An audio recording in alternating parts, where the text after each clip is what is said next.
Nah, sebelumnya kalori restriction ini apa sih? Jadi kalori restriction ini adalah pembatasan kalori. Dia punya dua sisi, ada sisi positif dan juga sisi negatifnya. Tapi seringkali kita juga salah dalam melakukan kalori restriction atau pembatasan kalori. Sebenarnya pembatasan kalori ini dia memiliki beberapa manfaat ya, seperti untuk fungsi kognitif, lalu mencegah atau memperlambat terjadinya sarkopenia, terutama ketika kita semakin bertambahnya usia, maka kita ada kecenderungan untuk mengalami sarkopenia. Apalagi bagi kita yang nggak olahraga dan asupan proteinnya tidak adekuat. Nah, selain itu juga untuk melindungi usus dan organ-organ pencernaan kita. Lalu memperlambat terjadinya atrofi pada otak, lalu juga memperkecil risiko terjadinya penyakit kanker dan juga penyakit-penyakit degeneratif lainnya, termasuk di sini ada diabetes, kardiovaskular, artritis, dan osteoporosis. Nah, sebelum kita melakukan kalori restriction ini, tentu kita harus mengetahui status gizi kita. Bagaimana cara mengukurnya? Ada dua cara. Ada cara yang secara kasar dan juga ada secara yang secara detail gitu. Kalau secara kasar atau secara gambaran umum tuh kita bisa mengetahui dengan mudah, yaitu dengan mengukur indeks massa tubuh kita. Bagaimana caranya? Sederhana sekali, yaitu dengan membagi berat badan kita, dalam hal ini satuannya kilogram, jadi kita timbang nih, berapa ya berat badan saya, lalu dibagi dengan tinggi badan dalam satuan meter persegi. Nanti kita compare angkanya. Nah, di sini yang menjadi catatan adalah ketika kita ada di range 22,9 sampai 25, berarti kita dalam batas yang normal. Jadi kalau di atas itu bagaimana? Tentu kalau di atas kita mengalami kelebihan dan juga obesitas. Atau mungkin obesitas, maksud saya. Lalu bagaimana bila nilainya ada di bawah 17,9 atau di bawah angka tersebut? Tentu kita ada resiko untuk mengalami kurang gizi. Nah, jadi beban ganda ya sebenarnya yang kita hadapi kalau nggak kekurangan, yaitu kelebihan. Nah, jadi kita cek lagi nih, range kita ada di 18 sampai 22,9. Maaf ya, tadi bukan 24,9, tapi di angka 18 sampai 22,9. Nah, kalau misalnya kita sudah tahu indeks massa tubuh kita, tentu kita akan mengcompare apakah saya termasuk normalkah atau mungkin belum gitu. Walaupun patokannya untuk indeks massa tubuh ini hanyalah sebagai gambaran kasar, bukan detailnya ya. Kalau detail tentu kita bisa mengukur menggunakan bioimpedance analysis. Jadi kita tahu banget seberapa banyak atau seberapa besar persentase dari lemak tubuh, otot, lalu juga jaringan, dan bahkan komposisi air dan tulang. Nah, di sini ada yang namanya very low calorie diet. Jadi memang mekanismenya sangat rumit ya. Jadi very low calorie diet ini biasanya terjadi ketika seseorang sangat membatasi asupannya. Jadi asupan dia per hari itu bahkan di bawah dari orang atau individu yang melakukan defisit kalori. Bagaimana? Tentu hal ini mengakibatkan beberapa hal, yaitu terjadinya pemecahan lemak dan juga pemecahan protein. Padahal protein pun sebisa mungkin dijaga ya dalam tubuh kita agar tidak sampai terjadi pemecahan. Nah, biasanya ini terjadi ketika kita mengikuti tren-tren diet seperti diet yang artis Korea yang tanpa pengawasan ya. Saya garis bawahi di sini tanpa pengawasan dan tanpa rujukan yang detail maupun jelas. Nah, sehari kita nih cuma makan apel, lalu ubi, sama minum soy milk atau susu kedelai. Tentu kalau misalnya kita hitung, kita cross check, asupan kita dalam sehari itu kurang lebih di bawah 500 kilokalori. Nah, padahal 500 kilokalori ini buat seharian kita tidak cukup gitu ya. Apalagi kita punya aktivitas yang lainnya. Nah, tentu yang seharusnya glukosa di metabolisme tubuh sebagai sumber energi sudah habis duluan, sudah kekurangan. Akhirnya sih lemak dan juga protein lah di sini yang akan dipecah untuk menghasilkan ATP atau energi yang kita gunakan sehari-hari. Kita udah pembatasan kalori habis-habisan, kita sudah VLCD. Ada masanya kita akan mengalami diet yoyo, karena apa yang kita lakukan itu nggak tepat ternyata. Jadi diet yoyo itu seperti apa? Diet yoyo ini jadi diibaratkan seperti kita memainkan mainan yoyo ya. Jadi gimana sih yoyo? bawah dia akan turun. Dia akan turun ke bawah, tapi dia akan naik lagi. Bahkan bisa jadi naik lebih tinggi. Nah, inilah yang terjadi ketika kita mengalami diet yoyo. Nah, sebelumnya diet yoyo ini sendiri juga berkaitan dengan risiko yang sering terjadi ketika kita puasa ya, puasa Ramadan. Nah, ini umum-umumnya kecenderungan ya, terutama orang-orang di Indonesia itu ada masanya ketika dia puasa, sebenarnya dia berhasil menurunkan berat badan, tapi mungkin karena nggak mindful dan juga tidak makan lagi dengan pola yang baik, akhirnya terjadi kenaikan berat badan. Ini salah satu contohnya adalah riset yang ada di Yogyakarta, di mana responden ternyata mengalami kenaikan berat badan setelah berpuasa. Nah, ini kita lihat dari indikator berat badan sebelum Ramadan 71,3. Ternyata di akhir Ramadan setelah 4 minggu menjalani puasa turun nih 2 kilo, bisa ada di 1 sampai 2 kilo 69,9. Tapi setelah akhir Ramadan dan Idul Fitri ini kan minggu ke-6, berarti 2 minggu kemudian kan. Nah, ini meningkat kembali bisa, dan angka 70,9 ini nggak berbeda jauh dengan berat badan di awal. Nah, artinya apa? Artinya ketika kita terlalu membatasi kalori, tapi kitanya nggak mindful dan juga eh, tidak memiliki keinginan yang kuat, yoyo syndrome ini juga bisa terjadi gitu. Jadi yang terjadi adalah berat badan kita akan kembali ke semula atau meningkat lebih banyak. Nah, ini juga untuk terkait dari leptin. Jadi, leptin ini adalah si hormon pengendali rasa kenyang ya. Jadi, ketika seseorang mengkonsumsi makanan atau pemilihan terkait makanan apa yang dikonsumsi ini berhubungan dengan leptin dan juga grelin. Grelin itu adalah hormon lapar. Nah, sedangkan leptin kenyang. Leptin ada di jaringan adiposa atau sel lemak. Sel-sel lemak kita, dan grelin ini ada di lambung. Jadi ketika kita dalam keadaan belum makan, lalu kita lapar, sinyal lapar ini akan dikirim ke otak, ke hipotalamus, untuk memberikan respon bahwa tubuh membutuhkan makanan sebagai sumber energi salah satunya. Nah, ketika kita makan, lalu si leptin akan meningkat dan memberikan sinyal bahwa makan yang kita konsumsi ini sudah cukup. Jadi akhirnya kita memiliki yang namanya respon kenyang. Nah, tapi ada suatu kondisi gini, si grelin dan leptin ini tidak bisa memberikan sinyal yang tepat gitu ya. Jadi si leptin dan grelin ini tidak lagi dapat memberikan informasi yang tepat kepada tubuh kita kapan kenyang dan kapan lapar. Nah, kondisi ini juga disebut dengan leptin resisten. Kenapa bisa terjadi? Leptin resisten ini terjadi ketika seseorang mengalami obesitas. Nah, jadi tadi kan si leptin ini ada di jaringan adiposa atau di jaringan lemak. Nah, sedangkan lemak itu disimpan juga di dalam tubuh, terutama untuk orang-orang yang mengalami obesitas tentu akan memiliki banyak jaringan lemak. Nah, orang-orang yang obesitas ini justru memiliki kecenderungan keinginan makan yang lebih tinggi dibandingkan yang normal. Kenapa? Ternyata dia mengalami leptin resisten. Si leptin yang harusnya memberikan sinyal bahwa tubuh itu sudah kenyang ketika kita makannya cukup, justru enggak memberikan sinyal itu. Akibatnya kita adalah akan mengalami makan lagi, dan makan secara berlebihan. Nah, inilah yang terjadi akibat dari terlalu pembatasan kalori yang berlebihan, yaitu yoyo syndrome. Nah, atau disebut juga dengan weight cycling ya. Jadi ini dampaknya apa aja yang terjadi? Yang pertama adalah fluktuasi dari tekanan darah dan juga ritme dari jantung kita. Nah, lalu juga akan terjadi fluktuasi dari GFR, yaitu filtrasi di dalam ginjal. Yang pasti terjadi adalah peningkatan berat badan dan juga fluktuasi kadar glukosa dan lipid dalam tubuh kita ya. Jadi dia yang mulai rendah bisa naik tinggi.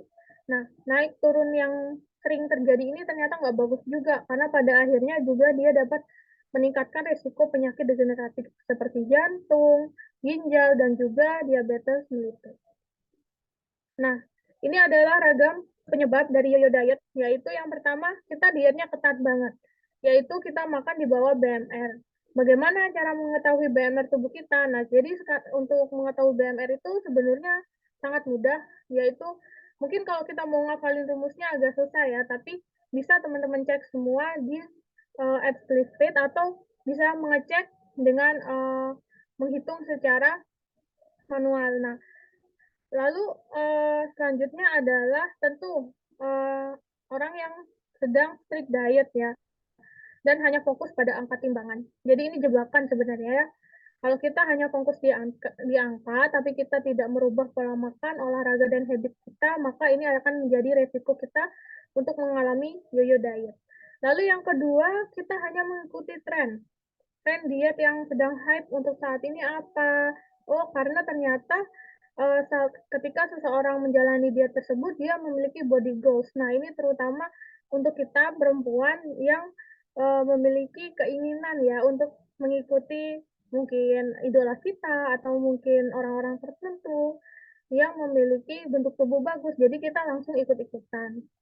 Dan yang terakhir, tentu karena kita bisa jadi terlena atau lengah ya dengan pola makan yang sebelumnya. Jadi pas kita udah capek-capek usaha, punya berat badan ideal, kita merasa butuh yang namanya eh, refresh ya, atau kita butuh yang namanya hal yang membuat kita senang ketika kita sudah berjuang.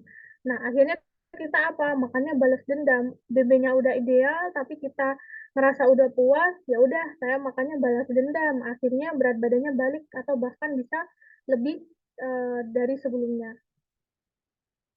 Nah, lalu yo-yo diet ini ternyata secara psikologi juga mempengaruhi individu, bisa menyebabkan putus asa, lalu uh, percaya diri yang mengalami penurunan, ada perasaan gagal, dan juga depresi.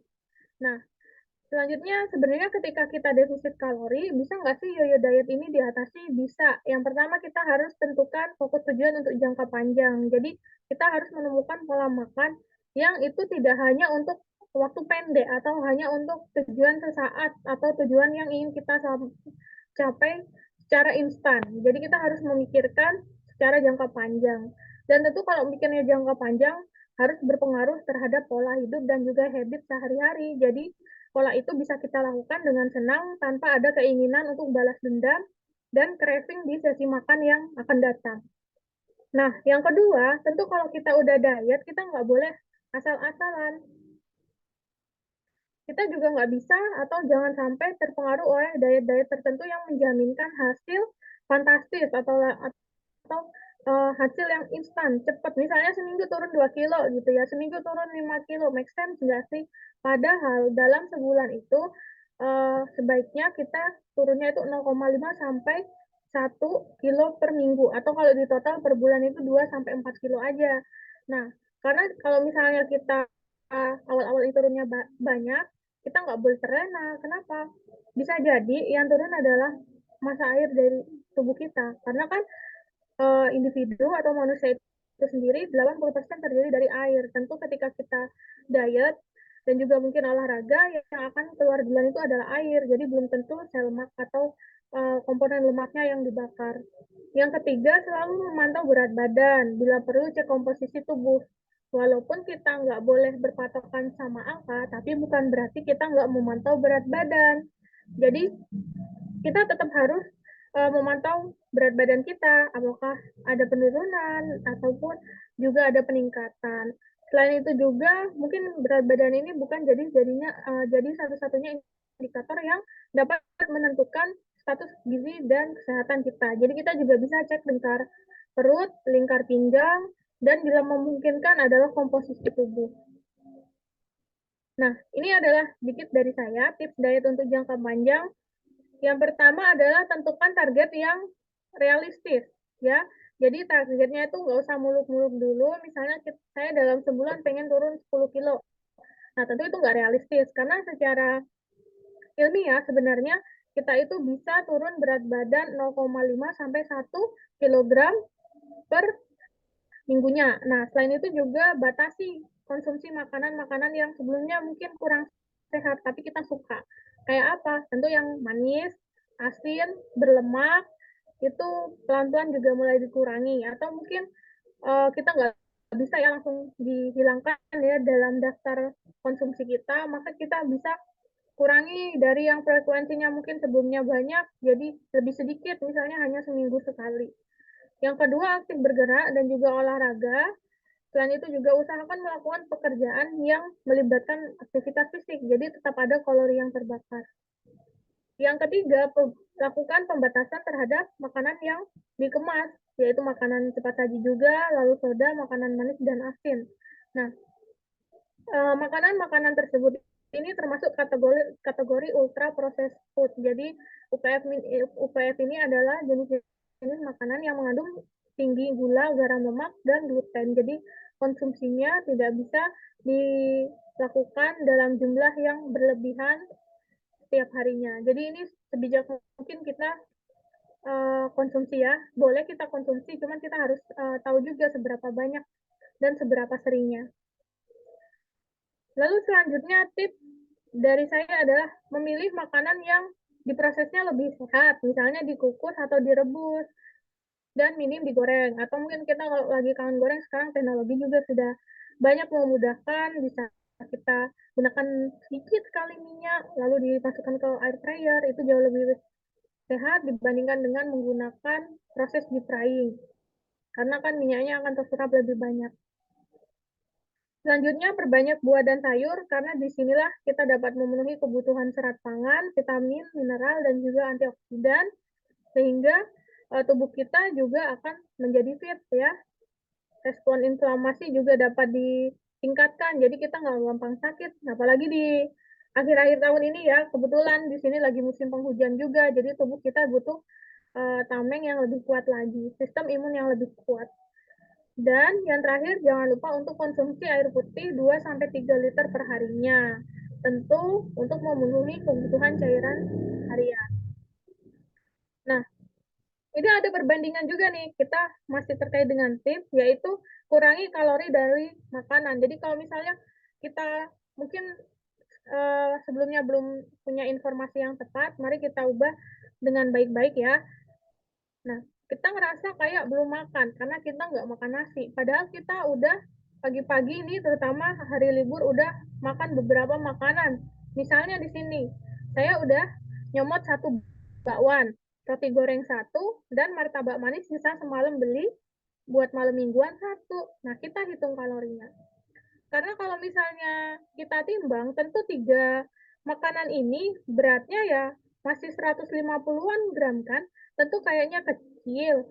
Jadi saya ngerasa kayak, oh yang masuk ke tubuh saya hanya kecil gitu, karena 3 makanan ini ternyata beratnya cuma 150-an gram.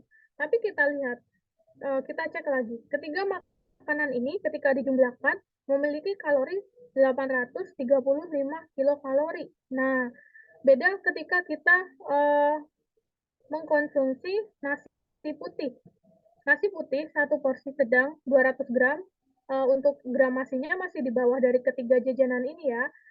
Dia memiliki kalori sebesar 260 kilokalori. Kalau misalnya kita kalikan 3, ya, jadi ini baru nasi, belum termasuk komponen yang lainnya, lauk dan juga sayuran. Ini ada 780 kilokalori. Jadi kita makan makanan pokok 3 kali sehari, kalorinya ini lebih rendah ternyata ya, dibandingkan dengan sekali kita ngejajan di pagi-pagi hari. Jadi kita nyomot 3 jajanan di pagi hari ini, kalorinya 835. Bahkan ini jauh lebih besar dibandingkan kita makan nasi 3 kali sehari. Nah, ini tentu juga harus menjadi hal yang mungkin kita ubah lagi ya. Kita mulai cek-cek berapa kalori makanan, berapakah kandungan gizi, padahal kan beratnya ringan gitu. Lalu yang selanjutnya adalah melakukan olahraga minimal 4 kali seminggu dengan durasi juga minimal 30 menit. Nah, dan yang terakhir hindari stres. Karena stres juga berpengaruh terhadap hormon ya, terutama hormon leptin dalam meregulasi rasa lapar dan kenyang.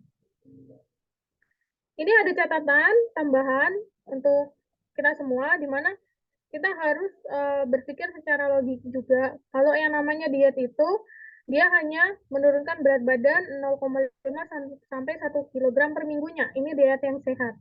Lalu dengan diet yang sehat, kita juga harus melakukan pola yang setiap hari bisa kita kerjakan atau kita lakukan dengan happy. Jadi ini akan menjadi suatu kebiasaan baru yang baik untuk jangka panjang. Nah, ini adalah salah satu cara yang dapat dilakukan juga untuk melakukan diet, yaitu dengan mengolah makanan kita sendiri. Karena kalau kita yang ngolah, kita tahu seberapa banyak minyak yang ada di situ, seberapa banyak juga kandungan gulanya, terutama dan juga natriumnya. Utamakan sebelum menambahkan GGL itu perbanyak bumbu rempah dan juga bahan penyegar yang alami ya. Kenapa? Karena kita bisa meminimalisir asupan GGL kita. Nah, ini sebagai catatan, gula itu 4 sendok per hari setara dengan 50 gram. Nah, 50 gram gula ini merupakan batas maksimal yang bisa atau boleh dikonsumsi oleh kita. Lalu untuk garam seberapa banyak? Kalau garam ini 1 sendok teh atau setara dengan 5 gram. Dan lemak atau minyak ini 5 sendok makan per hari atau setara 67 gram. Nah, lalu MSG apakah boleh? MSG juga boleh, yaitu dengan sebanyak 120 mg per kilogram berat badan per hari. Nah, ini kita hitung dan juga kita cross check ya setiap harinya apakah kita makannya kebanyakan atau penambahan GGL-nya juga cukup atau mungkin berlebih. Ini contohnya, misalnya hari Senin, Selasa, Rabu, Kamis, Jumat, Sabtu, ini mau bikin menu seperti ini. Jadi tentu kita bisa memasak sesuai dengan apa yang sudah kita persiapkan. Nah, ini juga contoh lanjutannya bisa jadi referensi atau kalau misalnya bingung bagaimana? Kalau misalnya bingung bisa buka meal plan list kita aja, jadi kita tinggal mengikuti menu apa yang akan kita konsumsi seminggu ke depan, lalu kita bisa mulai melis bahan-bahannya dan juga melakukan food preparation. Nih, yang pertama apa yang bisa dilakukan yaitu membuat food preparation setiap minggunya. Atau mungkin saya nggak sempet nih karena saya harus kerja, mengurus banyak hal. Jadi kita bisa pilih ke opsi yang kedua, memasak sendiri atau membeli di tempat yang sesuai. Jadi kalau kita beli kita bisa memilih dan memilih ya. Misalnya saya mau pakai telur rebus misalnya, atau saya mau sayurnya dibanyakin aja kayak gitu. Jadi kita walaupun nggak sempat mengolah secara sendiri setiap harinya, setidaknya kita memiliki dasar untuk memilih makanan yang baik untuk tubuh kita. Nah, apakah asupan energi dan zat gizi saya hari ini sudah terpenuhi? Bisa dihitung ya. Jadi kalau misalnya saya pengen tahu juga nih seberapa banyak kandungan kalori dan juga protein, lemak, karbohidrat di satu buah bakwan atau hari ini saya mau makan risol gitu ya. Nah, kita cek aja bisa nih. Mungkin kalau mau ngecek secara detailnya agak susah. Sebenarnya bisa kita pilih cara yang mudah yaitu menggunakan aplikasi Fat Secret di sini. Jadi kita bisa cari kandungan energi dan juga zat gizi yang ada di makanan yang akan kita konsumsi. Nah, jadi misalnya kita tinggal input nanti, coba nanti teman-teman di sini bisa download di Play Store masing-masing, lalu cari bahan makanan yang akan dikonsumsi atau yang udah dikonsumsi. Nah, setelah tahu, coba cek kandungan energi dan juga zat gizinya.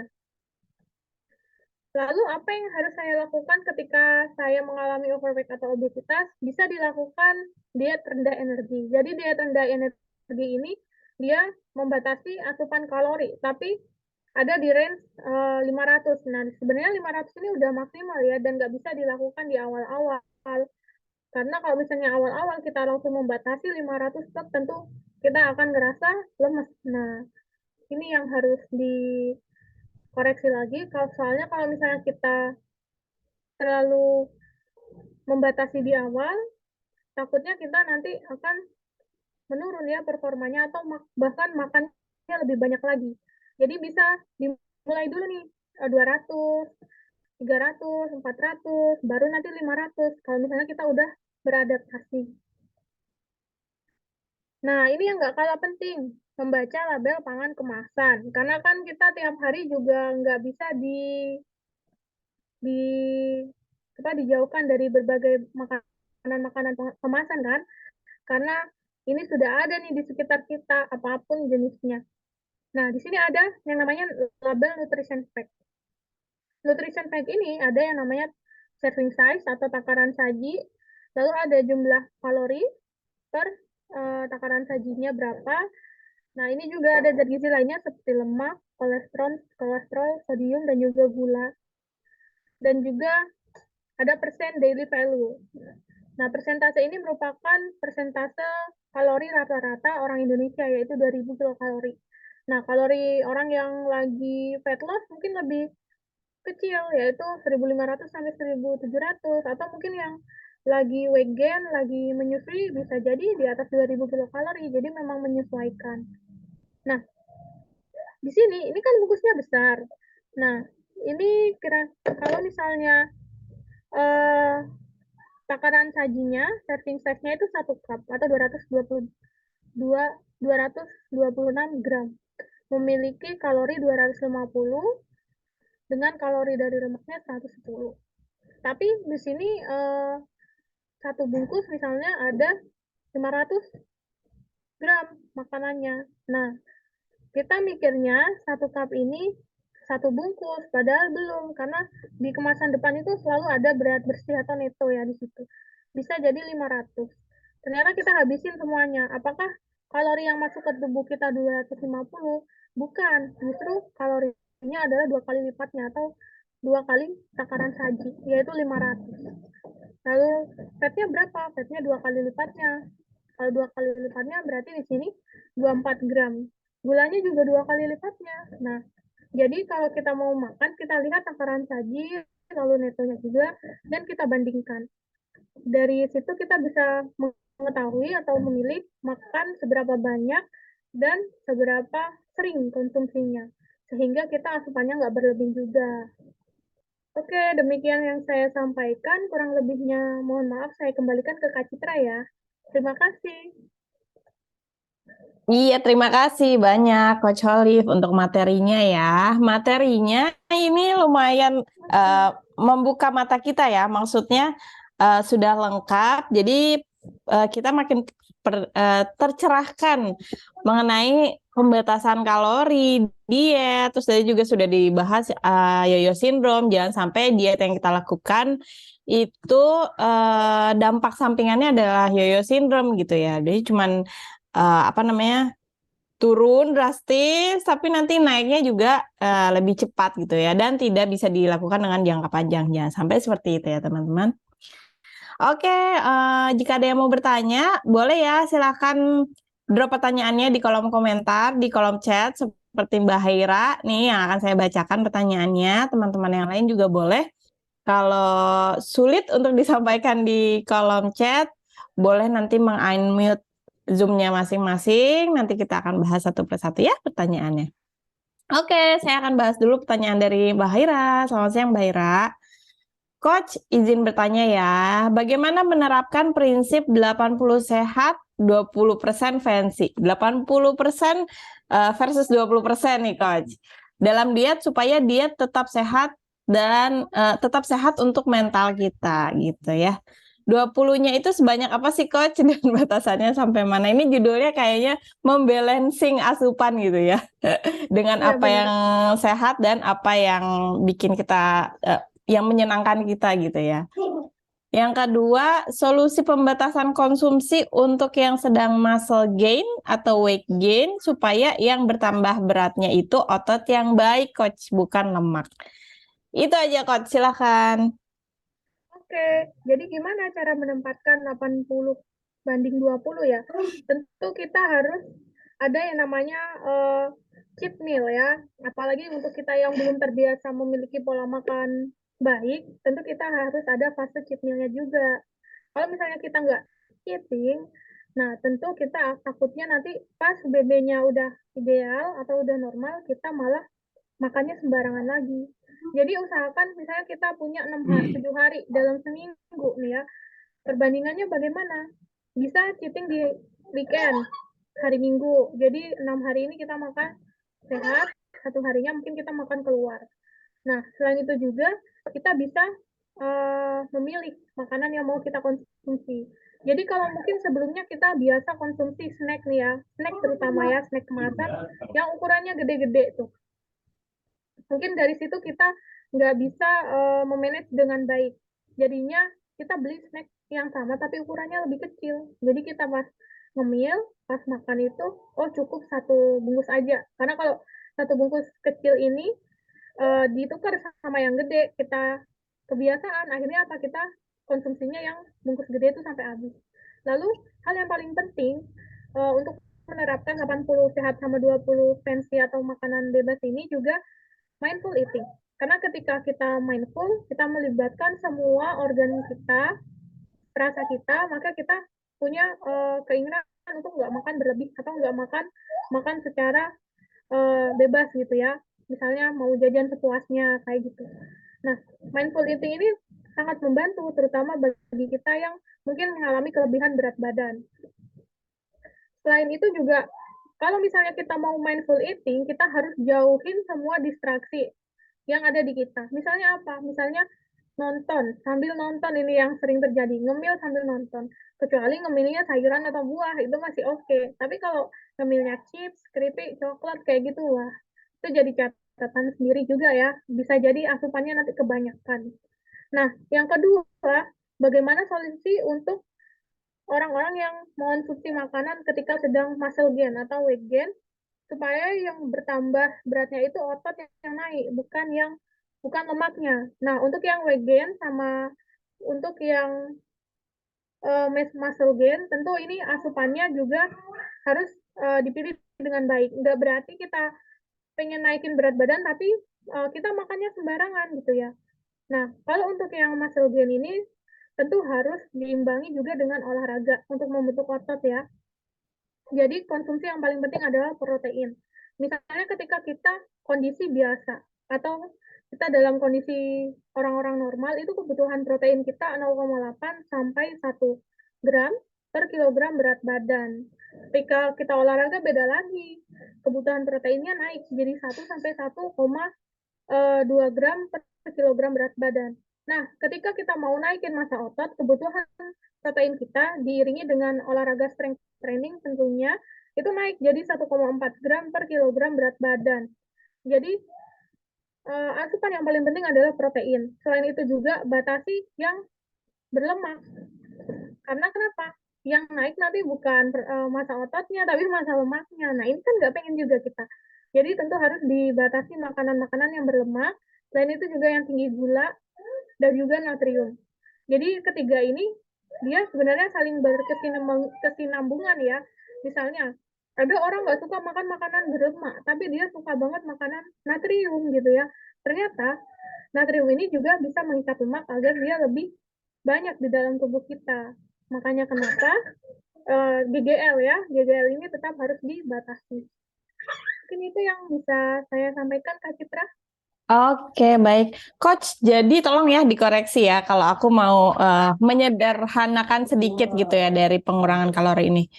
Jadi sederhananya adalah sebelum kita menjadi expert untuk menghitung kalori, itu untuk mengurangi kalori intake yang sehari-hari kita konsumsi itu memang apa namanya dari satu karbohidrat yang dipilih ya, Coach ya. Karbohidrat yang dipilih dan porsinya juga kedua adalah pemrosesan cara masak makanan. Jadi kalau bisa jangan yang mengandung banyak lemak. Let's say di deep fried gitu ya. Seperti itu ya Coach ya? Benar. Oke. Kita pilih aja dua, ayam bakar sama ayam dia tepungin, di deep frying juga, itu kalorinya beda. Walaupun kita mungkin Betul. lagi diet sama-sama mau makan protein, sama-sama pengen dapetin protein dalam jumlah gramasi yang sama, kalorinya bisa berbeda antara ayam panggang dan ayam fried chicken. Kayak gitu. Betul, betul. Nah, jadi teman-teman, mari kita sederhanakan lagi ya mindsetnya. Pengurangan kalori itu bukan kita harus menghitung dengan detail. Kalori ini berapa, kalori itu berapa kalori gitu ya yang kita makan. Tapi mari kita mulai dari hal-hal yang sederhana dengan mengatur konsumsi pangan yang sehari-hari kita konsumsi gitu ya, seperti karbohidratnya, porsi karbohidratnya dan juga cara memasaknya yang lebih sehat gitu. Tapi kok sebenarnya nasi putih pun sebenarnya nggak masalah ya, selama Iya, porsinya yang tepat gitu ya. betul. Kalau kita makan nasi putih nih ya, kita takut nih. Kita pilih tapi nasi lain, misalnya nasi merah. Tapi kita kurang informasi yang baik, konsumsinya berlebih, ya sama aja gitu. Sebenarnya yang membedakan nasi putih sama nasi merah ini apa? Adalah kandungan serat pangan, indeks glikemik, sama vitamin mineralnya. Kalau misalnya di nasi merah memang lebih sehat. Tapi kalau kita konsumsinya nggak sehat, nggak bijak pun, ini bisa berlebih kalorinya di dalam tubuh kita. Jadi bisa konsumsi nasi putih dalam jumlah yang lebih sedikit atau konsumsi nasi merah kayak gitu. Oke, baik. Biasanya yang normalnya makan nasi putih itu bolehnya berapa sih, Coach? Bukan boleh ya, maksudnya yang Yang masih dalam secara standar sehat gambaran, gitu. Iya, betul. ya masih oke 1 sampai 2 centong ya. Jadi jangan sampai makan itu cuma nasinya 1 sampai 2 sendok makan aja, kayak itu terlalu sedikit. Oke, jadi 1 centong pun sebenarnya masih nggak apa-apa ya, Coach ya? Kadang-kadang kan kita Bener. mikir kalau lagi diet, aduh, nasi putih deh lebih porsinya di setengahin aja gitu, 1 sampai 2 sendok. Tapi ternyata asupan yang kita dapat justru kurang gitu ya. Oh, Bener banget. oke, jangan sampai kayak gitu juga ya, teman-teman. Terima kasih, Mbak Haira, untuk pertanyaannya. Teman-teman yang lain masih ada yang ingin bertanya, boleh ditunggu ya beberapa menit sambil aku membahas satu pertanyaan juga nih, Coach, dari aku. Tadi sempat terbersit, kadang-kadang kan kita nggak sadar ya, Coach, kalau tubuh kita itu memberikan sinyal kenyang gitu ya. Nah, gimana sih triknya buat ngebatasin si hormon lapar itu gitu, padahal tubuh kita udah kasih sinyal, udah stop makan gitu. Apalagi kan musim liburan, kita banyak kulineran kemana-mana, pengen ini, pengen itu gitu.